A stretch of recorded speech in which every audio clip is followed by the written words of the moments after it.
અમરેલી જિલ્લા ભાજપ ઉપપ્રમુખ સામે ગંભીર આરોપ લાગ્યા છે। વડોદરા શહેરના હરડી પોલીસ સ્ટેશનમાં અમરેલી જિલ્લા ભારતીય જનતા પાર્ટીના ઉપપ્રમુખ સુરેશ પાનસુરિયા, તેના 3 સગા ભાઈ અને પુત્ર સામે 3 કરોડની છેતરપિંડીનો કેસ દાખલ કરાયો છે। વડોદરાના પિતા પુત્રો દ્વારા હરડી પોલીસ સ્ટેશનમાં ફરિયાદ દાખલ કરવામાં આવી છે।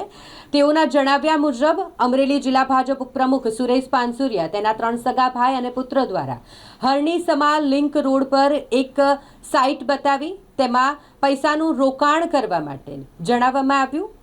પહેલા 1.5% અને પછી 2%નું વળતર મળશે તેવી લાલચ આપી 3 કરોડ રૂપિયા પિતા પુત્ર પાસેથી ખંખેરી લીધા, પરંતુ વ્યાજ પણ ન મળ્યું અને મૂડી પણ પરત ન કરી, અને જેના કારણે આ પિતા પુત્રને છેતરપિંડી થઈ હોવાનો ખ્યાલ આવ્યો। માટે હરણી પોલીસ મથકે અમરેલી જિલ્લા ભાજપ ઉપપ્રમુખ સુરેશ પાનસુરિયા, તેના 3 સગા ભાઈ અને પુત્ર સામે છેતરપિંડીની ફરિયાદ દાખલ કરાઈ છે।